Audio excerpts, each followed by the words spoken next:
দেশ চালানো এটা ইবাদত, আবার দেশের যে শাসক থাকবে শাসকের আনুগত্য করা এটাও ইবাদত।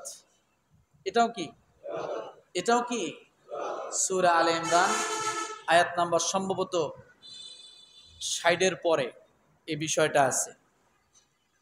তো ওয়াতিউল্লাহ ওয়া আতিউর রাসূল ওয়া উলিল আমরি মিনকুম, তোমরা আল্লাহর আনুগত্য করো, রসুলের আনুগত্য করো, ওয়া উলিল আমরি মিনকুম, এবং ন্যায়পরায়ণ শাসকের কি করো? আনুগত্য করো। তাহলে এখান থেকে আমাদের বোঝার বিষয় কোন কাজটা আমাদের জন্য আনুগত্যশীল, কোন কাজটা আমাদের জন্য আনুগত্যশীল না, এই ধারণাগুলো আমাদের জানা প্রয়োজন। কথা ঠিক না? তাহলে আজকে আমাদের আলোচনার বিষয় কি? দুর্নীতিমুক্ত দেশ গড়তে তাকওয়ার প্রয়োজনীয়তা। আসুন, আল্লাহ পাক রব্বুল আলামিন বলেন সূরাতুল বাকারা আয়াত নাম্বার 281, কত? আল্লাহ পাক রব্বুল আলামিন বলেন ওয়াত্তাকু ইয়াওমান তুরজাউনা ফীহি ইলাল্লাহ সুম্মা তুওয়াফা কুল্লু নাফসিম মা কাসাবাত ওয়া হুম লা ইউজলামুন। রব্বুল আলামিন সূরাতুল বাকারার 281 নম্বর আয়াতে বলেন, তোমরা সেই দিনকে ভয় করো যখন তোমরা সকলে আল্লাহর কাছে ফিরে আসবে। তোমরা সেই দিনকে ভয় করো যেদিন তোমরা সকলে আল্লাহর কাছে ফিরে আসবে, অতঃপর প্রত্যেক ব্যক্তির পরিপূর্ণরূপে দেওয়া হবে যা সে অর্জন করেছে। অর্থাৎ প্রত্যেক ব্যক্তিকে তার প্রাপ্য, তার পাওনা, সে যা পাবে আল্লাহ রব্বুল আলামিন সব কিছু পুঙ্খানুপুঙ্খানুভাবে সব কিছু দিয়ে দিবেন। শুধু তাই নয়, এরপরে আল্লাহ বলেন, আর তাদের প্রতি আমি আল্লাহ তাআলা কোনোদিন কখনোই জুলুম করব না। কি করব না? জুলুম করব না। এই আয়াতটা কিন্তু আমাদের অনেক কিছু বোঝার বিষয়। বুঝুন, একটি আয়াত আমাদের জীবনকে পরিবর্তন করে দিতে পারে। এক নাম্বার বিষয়, আল্লাহ বলেন তোমরা সেই দিনকে ভয় করো। এখানে কিন্তু আল্লাহ বলেননি তোমরা আমাকে ভয় করো। কোন দিনকে ভয় করতে বলেছেন? তোমরা সেই দিনকে ভয় করো যেদিন তোমরা আমি আল্লাহর কাছে ফিরে আসবে। তাহলে ওই দিনটা কত ভয়ানক হবে, ওই দিনটার অবস্থা কেমন হবে, আল্লাহ যে দিনটাকে ভয় করতে বলতেছেন, তাহলে ওই দিনটা আমাদের জন্য কত কঠিন হবে বুঝুন। অনেক আগে, সম্ভবত 2001 সালের দিকে এইরকম সময়ে মানুষ অনেকেই বলেছিল যে অমুক তারিখে কিয়ামত হবে। ছিল না একটা কথা? এত তারিখে কিয়ামত হবে। মানুষ ওই দিনটার অপেক্ষায়, ওই দিনটার বিষয় কত আলোচনা, কত কথা, কত কিছু বলেছিল, তাই না? কেন? ওই দিন কিয়ামত হবে। আসলে কিয়ামত কোন দিন হবে এটা দুনিয়ার কোনো মানুষের জানার বিষয় না, এটা আল্লাহ পাক ভালো জানেন। এই বিষয়ে তো আমি আলোচনা করেছিলাম। জিবরিল আমিন এসে রসুলের মজমার সামনে বসে ছিল। জিবরিল আমিন প্রশ্ন করেছিল যে হে রসুল, কিয়ামত কবে হবে? তখন আল্লাহর নবী এই কথাটার জবাব দিতে পারেননি। তিনি বলেছেন, যিনি প্রশ্ন করেছেন সেই ভালো জানে কিয়ামত কবে হবে, তার থেকে আমি বেশি কিছু জানি না। অর্থাৎ জিবরিল আমিনের কথা বলেছিলেন। তাহলে সেই কিয়ামতের দিনটা কত ভয়াবহ হবে, আল্লাহ সেই দিনের কথা বলছেন, তোমরা ওই দিনকে ভয় করো যেদিন তোমরা সকলেই আল্লাহর কাছে ফিরে যেতে হবে। আজকে আমরা যত অন্যায় করি, যত অপরাধ করি, যত কিছু করতেছি, মূল একটি কারণ, আমরা এই দিনটাকে ভুলে গেছি। কি বলেন তো? এই দিনটাকে আমরা কি মাথার থেকে সরিয়ে ফেলছি?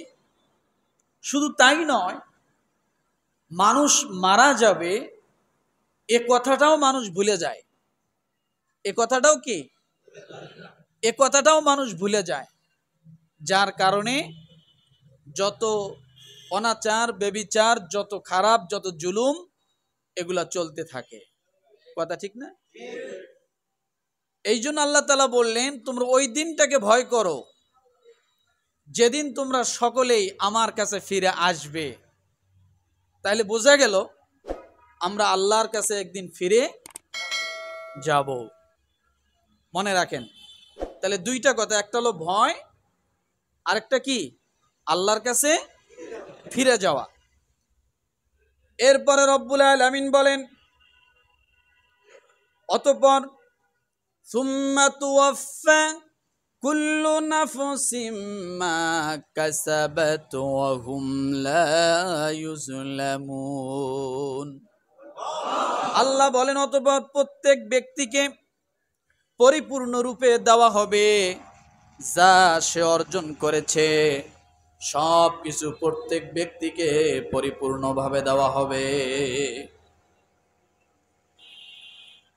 যা সে অর্জন করেছে, এই অর্জনটা কি? কথা ঠিক না? আপনি যাই অর্জন করেন তা আপনাকে সেদিন পরিপূর্ণভাবে ফেরত দেওয়া হবে। আপনি যদি গুনাহ করেন, তাহলে গুনার জন্য যে ব্যবস্থাগুলো আছে সেগুলো আল্লাহ ফিরিয়ে দিবেন। আপনি যদি নেক আমল করেন, নেক আমলের জন্য আপনার জন্য যে ব্যবস্থা আছে আল্লাহ সেগুলো আপনাকে দিবেন। আপনি দুনিয়াতে যা করেছেন আল্লাহ এর প্রাপ্য কিয়ামতের ময়দানে কি পরিপূর্ণভাবে দিবেন। এক কিঞ্চিত পরিমাণ এদিক সেদিক হবে না। আমার ভাইরা, রব্বুল আলামিন বলেন, তাদের প্রতি কোনো জুলুম করা হবে না।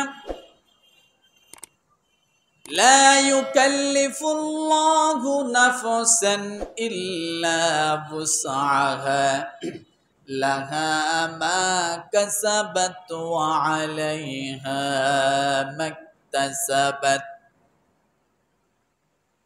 রব্বুল আলামিন বলেন, কারো প্রতি সেদিন কোনো বাড়াবাড়ি করা হবে না। আল্লাহ তাআলা কাউকে জুলুম করেন না, সাধ্যের বাইরে কাউকে দেন না। শুধু তাই নয়, রব্বুল আলামিন আরেক জায়গায় বলেন, ওয়াত্তাকু ইয়াওমান লা তাজজি নাফসুন আন নাফসিন শাইআন ওয়া লা ইউকবালু মিনহা শাফাআতু ওয়া লা ইউকবালু মিনহা আদলু ওয়া লা হুম ইউনসারুন। রব্বুল আলামিন ডাক দিয়ে বলেন, ওই কিয়ামতের ময়দানে আমি আল্লাহর অনুমতি ব্যতীত কেউ কারোর জন্য সুপারিশ করতে পারবে না, কারোর জন্য সাহায্যকারী থাকবে না।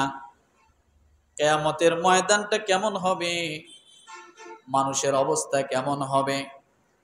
পায়ের নিচের জমিনটা আল্লাহ তাআলা তামা বানিয়ে দিবেন, মাথার উপরে সূর্য চলে আসবে, উত্তপ্ত হয়ে যাবে। রব্বুল আলামিন সেদিন লিমানিল মুলকুল ইয়াউম লিল্লাহিল ওয়াহিদিল কাহ্হার।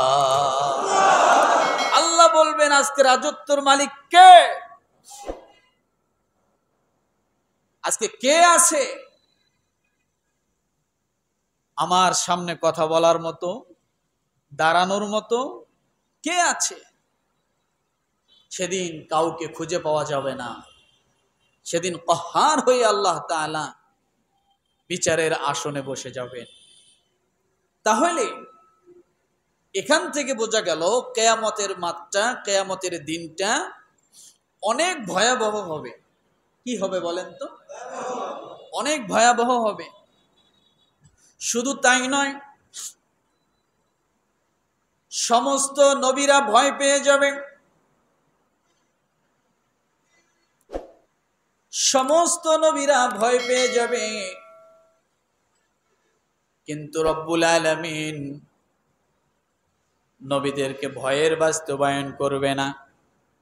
কিয়ামতের ময়দানটা এত ভয়াবহ হবে, মানুষ নবীদের কাছে যাবে, যা বলবে আজকে আপনারা সুপারিশ করুন, আমাদের এই কষ্ট লাঘব যেন হয়ে যায়, শাস্তি থেকে যেন আমরা পরিত্রাণ পাই।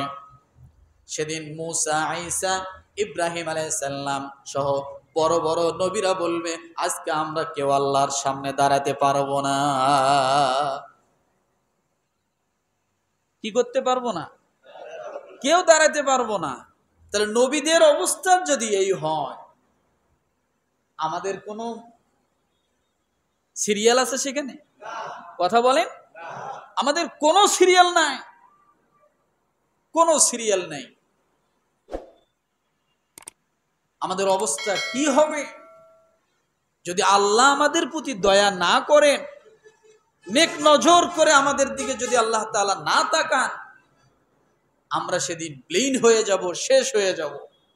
আমাদের সেদিন কোনো আল্লাহর সামনে দাঁড়ানোর মতো অস্তিত্ব আমাদের থাকবে না।